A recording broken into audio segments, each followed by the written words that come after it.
Hello, everyone, and welcome to Chai Side Chats, an exclusive interdisciplinary talk show featuring interviews with folks about creativity, the arts, healing, personal growth, spirituality, mental and emotional well-being, among many other things.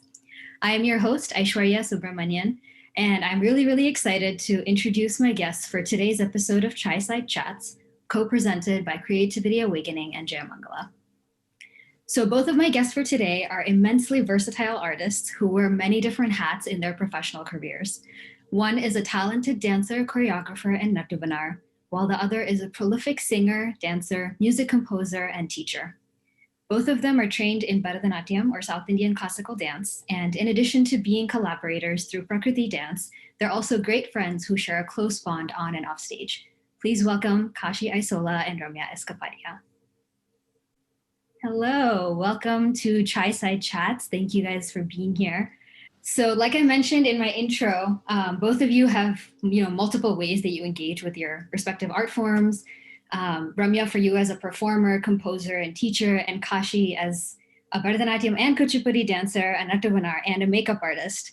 So my first question to you is, how do you juggle these different roles and responsibilities? And is there one that you prefer or that you enjoy more? I like everything that I do. And at the time that I'm doing something, I'm completely into it, 100%. So it doesn't seem like I would prefer one over the other. And so far, I don't know, it's always, I think I compartmentalize, right? So when I'm doing something, I focus on that, and then you move on to the next task, so you focus on that. So that's in terms of projects, but in terms of practice, I think I have to kind of create some kind of a timetable, which gets more or less is guided by what deadlines are coming up. So if I have to be ready for a dance show, obviously I will be dancing a lot more, but then the back of my mind, there's a bell that says, okay, you need to be also singing and, practicing that. So I just go with, to-do lists. I have a list of things to do every day. Yeah. Check them off. I think to add to what Ramya said, I feel the same way. But for me, like anything I do is never just because I have to check a mark or check a box. It's something I really love, and I'm really invested in it. And even I find that the more things I learn, the more things I do seriously, they connect the dots between the other, they find there's a common thread for me. And then you start to be interested in doing certain research on something, or you're like, oh, I'm a dancer but I want to go into rhythm more. So it's like you're kind of strengthening yourself in all these little pockets. And so that's, I think, why both of us do a lot of the things we do, not necessarily just out of trying to be multi-talented or anything like that, but because there's so much interest in each of these things. And and that variety really strengthens, it's like cross training, but with juggling things, I think it's time management. Ramya is way better at time management than I am, but I try my best, like her, to keep, a list of things and, to do and all that. But sometimes you have to just get in. You just have to get into what you're doing. There are periods of time where, I'm doing only Kuchipudi for 9 months or something. Not that I let go of things, but it's a serious focus, or same with Bharatanatyam, or, like Ramya said, she would be really focused on Sanskritam for a long period of time. But because we are interested in all those things, we find the ability to connect the dots and we find the space to do it. But there are times, I think, I don't know if Ramya will say, but that we have to let something on the back burner. You have to prioritize what's eminently, needed, I think. I think that was hard initially. I mean, just because that would cause anxiety attacks for me, because I like to do everything every single day, but that doesn't happen. So I had to learn to just, like Kashi said, let go of something and then just trust that knowledge would not be lost. So if I was practicing something else and I didn't have the time to practice something, another aspect of the art, I would just have to trust and say, that's not going to die forever. It might be a little harder when I come back, but I will get there. It's okay. And then also, I don't think you're not always a master of everything you do. Some things you're a novice, and some things you're a total stranger to, and then you do them and you realize maybe this is not something I should specialize in. But when you find something that really hooks, I think then you have to know, so that the appropriate choice for what's appropriate for you, for is what you have to go into when you're trying to do when you have the ability to do multiple things. I would say, I find a lot of times now I see like younger dancers who are just like hungry to do anything, whatever's trending almost is like what we need to jump into, like, but if you find we really love what we do, and we've kind of cultivated that love in different areas, and Ramya and I share similar like crafts, but we also have much different things. Like we do different things, but that's because we really like go into what suits us, I think, kind of, if that makes sense. Yeah. No, I love that. I think it's great that you both are being so intentional about your choices with what you're engaging in, and also like, yeah, recognizing the reality that when you are doing multiple things, you're not going to be equally as good at all of these things, right? And as artists, we're always lifelong learners, and we're always going to be growing in whatever we decide to pursue. So I think that's amazing. That's really an amazing approach, and I hope that folks are able to learn from that too. Yeah. To be honest, it's easier said than done, right? Because we use the cliche saying, okay, we are lifelong learners, which is great. We are lifelong learners, but then to not be good at something or to recognize, it's really hard for the ego to say, look, hang on, just take a breath. For the ego to say that this is what is happening in your life. So just sit down and take a deep breath. It's very, very hard to do. So learning. And also, sorry, just like last thing, but to add to that, I think it's okay to be great at just one thing. That's absolutely commendable. Now we are like in this mindset of like, being talented and having all these, tricks in your bag. More but like multi-talented, right? Yeah, like, we have to pull out something new, something fresh, something different all the time. But there's such a respect I have for craftsmen, artists, dancers, musicians who are single focused and do one thing brilliantly, and that is and I'm sure they probably have the ability to do this and that, but they've chosen that, and I think that that's also something that we need to encourage when we're talking about artistic practices. Is it's absolutely okay to do one thing and do it really extremely well, Yeah. So I want to go back to, a point that you had mentioned, Ramya, about like the ego. And I'm curious, like, as artists, how do you both ground yourselves in just whether that's your own practice or in yourself and coming back to who you are? I think we're often pulled in so many different directions, whether we're doing one art form or multiple art forms. I think that even the role of an artist comes with many different hats already.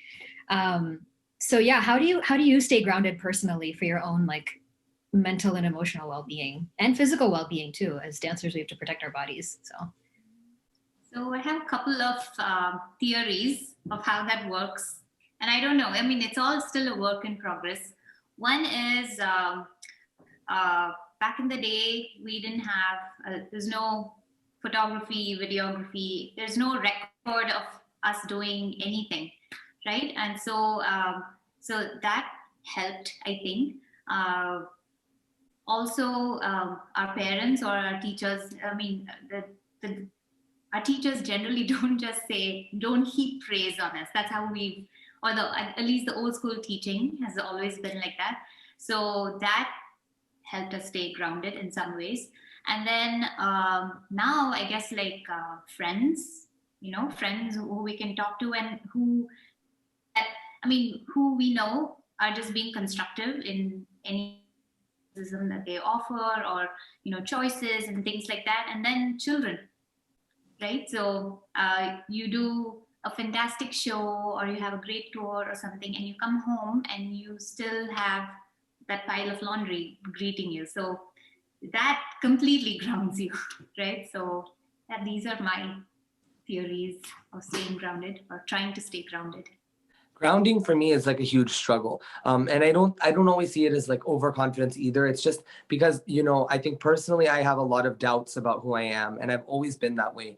But I find that sometimes it's okay for me to be somewhat insecure because it forces me to work on myself, not just as I know that the art and the artist are not always the same thing. We've learned that in the course of time, but I try to really think that the art and the artist should be the same thing. So for me, that's like a constant struggle of like checking my own thoughts, checking my actions, thinking, is this something that, you know, because I have a bit of insecurity. I mean, we all have insecurities, right? But that it's not that I like, you know, praise those things and let them take over me. But I also, you know, I'm self-critical. I think self-critical is extremely important. And sometimes we're too self-critical and our friends and family have to tell us, hey, just snap out of it, you know, bring it back. You are good at what you do. But I think also I notice now that like the system of how, like Ramya was saying, you know, when you teach somebody, we never got like overpraised or anything like that. You know, good was like a big deal. And that happened after a long time. But now it's not that I think students and younger artists are arrogant necessarily, but there's the way they've been trained is like by appreciation. You know, you work towards something, you get the appreciation, and that system is ingrained in how they see themselves, how they ground themselves in their art. So often they go into places that doesn't feel right because they don't get the right, you know, appreciation for it. So for me, I think it's a constant like finding self-work is more important than finding outside validation. And that helps me to find grounding and also understanding that I have like, you know, imperfection. And that imperfection is kind of what makes me, you know? And it's okay to do that because sometimes when we overdo our ego and we're like very like hyper confident, it's usually because we're really insecure about something, you know, it's a projection. So that inside working, you have to constantly do self-work. And like you were saying, we're always learning, right? But we always focus on learning material, but we have to learn about ourselves very deeply, I think.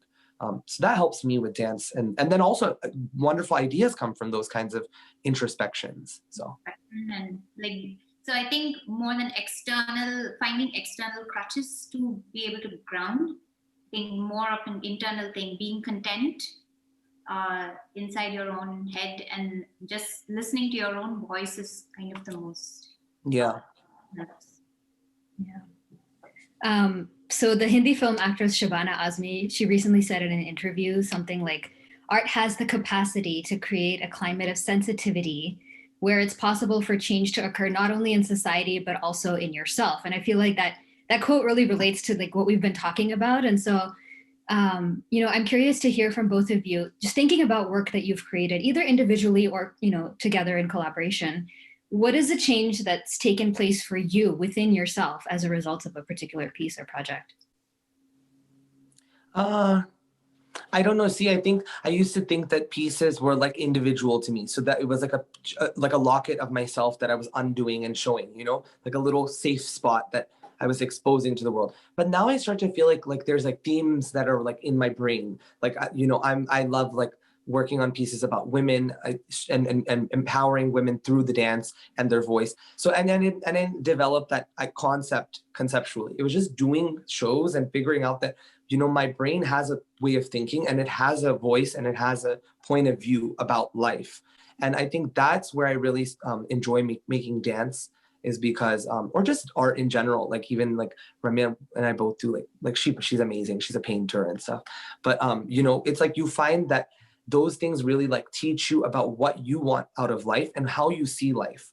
So I think I wouldn't say that a particular piece, of course particular pieces do shape you, but but if you're like really invested in what you do, you create stuff that's speaking about your voice in this world today, you know? So we all have pieces that are meaningful to us, but then there's kind of this like long going trajectory, you know, that we continue to like pull at that rope and see where it ends, even though along the way we have different, you know, knots through it. I agree with Kashi, and I think it's like the point that you are in your life at that moment. I think you're influenced by different things. You tend to see. I mean, we might both be seeing the same script or the same story, but what each one gets out of it may be different or maybe the same, right? Being open to things like that. I think, yeah, just definitely when you work on this, it brings to light your own thought process if you're willing to be aware about it. right? We did Through Fish Eyes, which was one of our dance projects, and Ramya and I collaborated with that. And I mean, the thing is with collaboration, I think it for me, I enjoy it. I enjoy that process. I enjoy the challenge of another person's brain inside of something I'm trying to develop. I really enjoy that kind of almost banter or back and forth. Banter is not a great word, but you get what I'm saying, right? I enjoy that because I think it makes me justify what I'm doing, strengthen what I'm doing. It makes it more open to multiple people's interpretation. And I think the Through Fish Eyes project was really fun for me, especially. And also, it's about the ocean and it's about the climate change that's happening. It's about plastic, pollution. It's like all these things that we are living in today. And how do we make it relevant? So it made me feel like the dance that we're doing really is not something culturally specific or world dance, how it's always labeled as world dance. It's a medium like any other form, and it's so important and integral to my life, and that's why I'm able to do something so important to the world today and talk about that. But I think you choose the collaborator because it's meaningful to both of you, hopefully. Hopefully. Yeah. So Kashi, since you spoke about Through Fish Eyes, I know you guys recently did a virtual presentation of it, and you had mentioned that you guys also created work virtually, right? Online. You're not in a studio, you're not in person, you're not together. Bodies are not physically in the same space, right? So yeah. I'm curious how your process for that was different, specifically with, developing duets or group work. What does that look like when you're doing it in Zoom boxes, It's a huge challenge, and we spent a lot. Those two pieces were tiny. They're little snippets of a fuller piece, but it took that much time. I think 6-7 weeks of just working on 2 minutes of dance.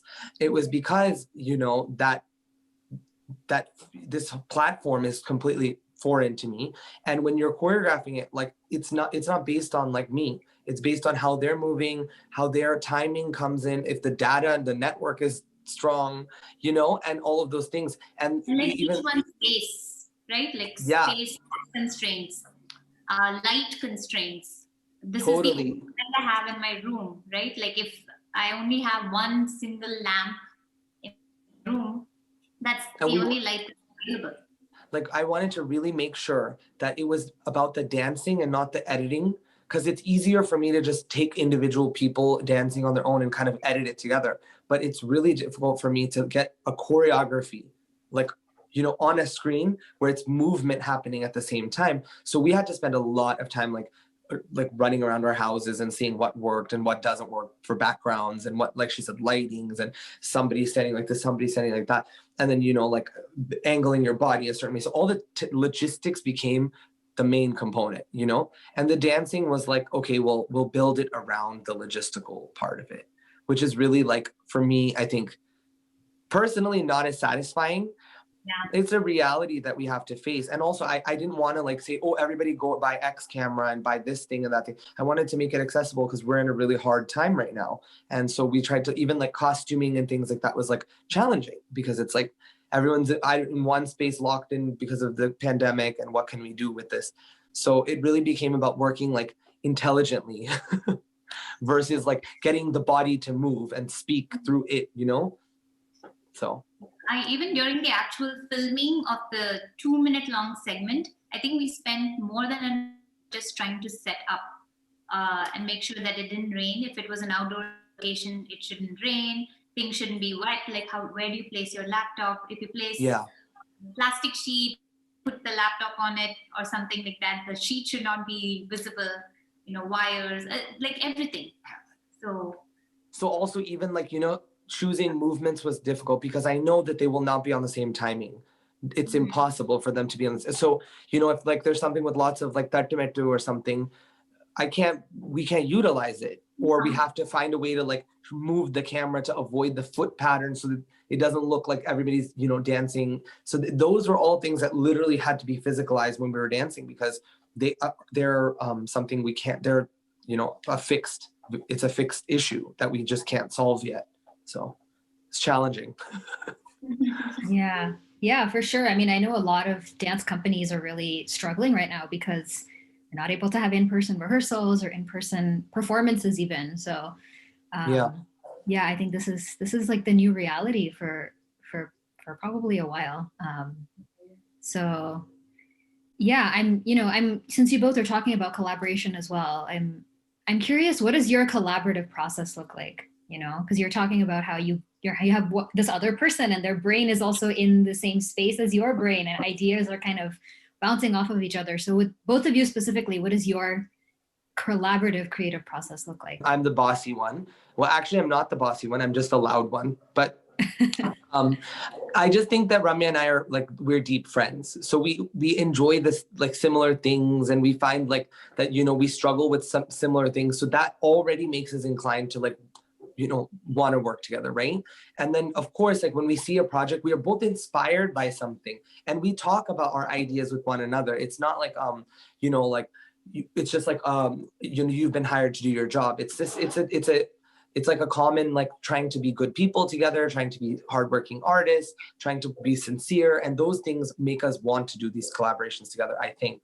Also, I think the like the project topic itself evolves in a very organic manner, unless you do get, you know, you get commissioned to do something, then we say, oh, we have this, you know, title that we have to work off of. But otherwise everything else has just been inspired by something random. Oh, I went and saw the show and I saw this particular scene and they, you know, jumped like this.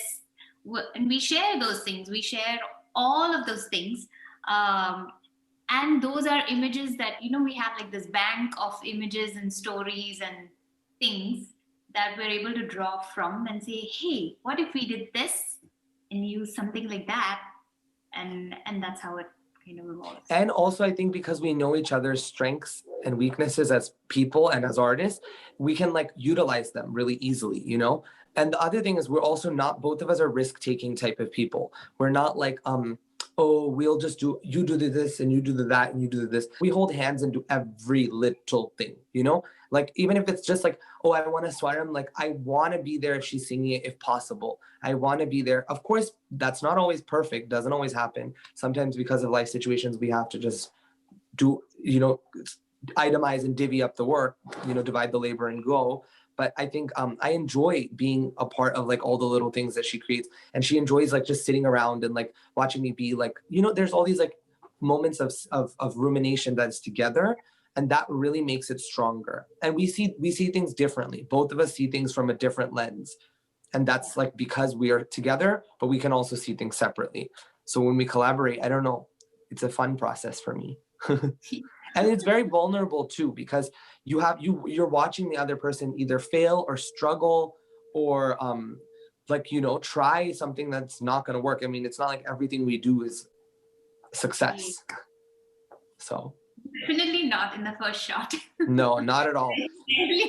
And then that honest conversation happens when we do make stuff and we say, look, this was a good, or I mean, this is the beginning, but this was awful. Like, we need to work on that, you know? And sometimes I'll, you know, she'll tell me like, this is bad, Kashi, we need to work on it. Or I'll say, Ramya, I did not like that Sangati, or whatever it may be. I don't want to even limit it to like music and dance, because a lot of people see us as just, oh, Ramya is a musician and Kashi is a choreographer. That's absolutely not who we are. And we don't have so many boundaries as people. When we work together, it's just like, we just do it, you know, together. I love that. I think that's amazing. I mean, just, you know, part of being, well, I'll say multi-talented, but not in a way to like boost our egos or anything, but like part of having multiple skill sets, how about that, is I think that, you know, we are able to do so many different things and we don't feel like we have to box ourselves in the way that society might or that other people might. So yeah, I think that's awesome, the way that you both work together, and also that you have fun. Like, I think art making should be really fun. So yeah, yes. Yeah, that's awesome. Otherwise, you shouldn't be making it. Yeah. Do you have like a specific memory of something that was really like a fun moment for you in your process in the studio, or just when working on something? Well, Ramya is a total clown. And so she always is doing something. She's very like mischievous. So like when I'm like I'm like ripping my hair out of my brain, she'll be like coming with like a water bottle and she'll be Hanuman. It's like something really, she's like super comical, and she just takes her vibe is very like positive. So I always enjoy our rehearsals because, I'm like, oh, like this, and then, grinding my teeth, and then she'll be like, where's Vanita in California? Because we have this running joke. One of our dancers, Vanita, she's lives in California, and she is not always in person when we used to meet in person. So when we'd be doing formations, we would always account for her, and I would always ask, where's Vanita? Where's Madhavi? And Ramya's the answer is always in California. And I'm like, dude, like, I mean, in the dance. So it was really, it's always those moments. I'm supposed to be just the, mature one. I'm supposed to be the mature one. Yeah. No, sometimes it's fun to get out of that and embrace the silliness. It makes the rehearsals more fun, right? So totally. And I think we're like so serious all the time that we need to see, like, just, relax a little bit sometimes. Yeah. No, I think that's actually a perfect segue into the experiential activity that I wanted us to do today. So, we talked a little bit about this earlier in our conversation about how sometimes we are able to, create whatever we want to create thematically, and other times we're commissioned to produce very specific work. And so, there might be times where we're not feeling super connected to what we're making or what we're doing. And so for our experiential activity today, I wanted us to take some time to do artistic self-care for ourselves. So just like a prompt to think about or prompt to respond to could be something as simple as like, how are you feeling today? Just really notice that, like, think about that for yourself. And how does that feeling want to express itself? So it could be through any art modality. You can sing, you can dance, you can move, you can draw, you can paint, right? You can talk to your feelings, whatever you're feeling connected to right now. But I think the intention is just to honor where you're feeling and where you're at physically, mentally, emotionally, spiritually. So yeah, I'm going to set a timer for like 3 minutes, 3.5 minutes, and then we'll just kind of do it. And then we'll come back and kind of talk about it. How does that sound? Okay. Yeah. Okay. And I'm actually going to encourage all of my viewers to also do this exercise, because I think it's really great. Just take the next few minutes to express yourself and let your creativity awaken. So I'm going to set my timer and we can begin.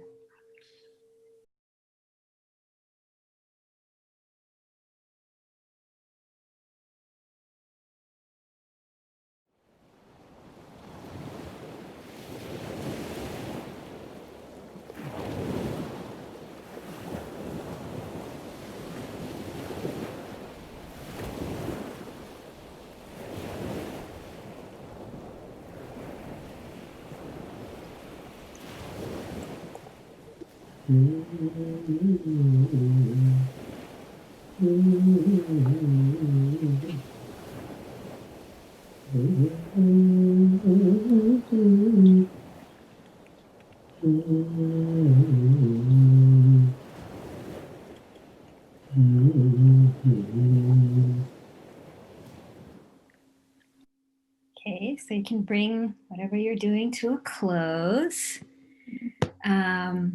And yeah, I'd just love to hear how that process was for both of you. Good. Yeah, it was cool. Well, I just think that I was thinking while I was doing it that why do I want to sing? Like, is it like a personal want? Like, do I want people to hear me sing, or do I want to sing because it's something inside of me? Like, do I feel different? Why do I want to not move? Because I was moving in the beginning, and then I started to think about, like, how would this sound? Because that's my first thing. It's like, how does it sound to me? An idea. How does it sound? How do I flesh it out? Is always for me very musical. And then I just was like, why do you have to do the hands? I mean, move your body. Why can't you sing it? And then I realized that maybe it's the fact that I'm producing something from within me that I can't produce like physically, right? I'm so used to physically producing dance, like using my body and controlling my body. But this is like something that comes the other direction. So just a thought about like how to like use the music to like describe something or create something, which I was going to write down now. So yeah. Awesome. And I think I was feeling melancholy. That's my feeling. I was drawing, and I think just being able to sketch or draw, that tells me exactly how I'm feeling, and over time just helps me kind of calm down. I think like it's the same with singing, with dancing, with drawing. Your breath, right, kind of regulates everything that you do, how unsteady or steady you are. And so, yeah, so I was drawing. The thing that came to mind was this kind of like bumps in life, a web maybe. It'll just kind of converge into a web. But kind of in or a place like that, maybe you'll get out of it, maybe not. Let's see. Yeah, that's awesome. Thank you both for sharing your process. I think it's so beautiful, and I can share briefly about mine too. I started off moving as well, and then I was like, okay, I think I'm done with this, and then I sort of switched and did some writing, and which I actually want to share with both of you. So I will just share kind of like a small haiku slash spoken word thing. My heart is full, brimming with joy and excitement, bubbling with ideas, boiling just like a hot cup of chai. So yeah, I'm really feeling grateful for both of you for sharing about your process, for engaging in this little activity with me today. And I think it's been such a wonderful conversation that we've had about your work and I think your own, process, your own journey and insecurities as artists, which are all things that come up from time to time. And yeah, I hope you enjoyed this experience as well. So thank you. It did. I wanted to say thank you to you, Aishwarya. I think you've really been so thoughtful about approaching this from it. It felt like an artist was interviewing us, which is nice because we always get the, other questions about like, what's typically looked for, but we don't get these kinds of things where we talk about our relationships with one another and what drives us and grounds us and how do we experience stuff through our medium. So thank you for being so thoughtful and sensitive with your curation. Oh, thank you.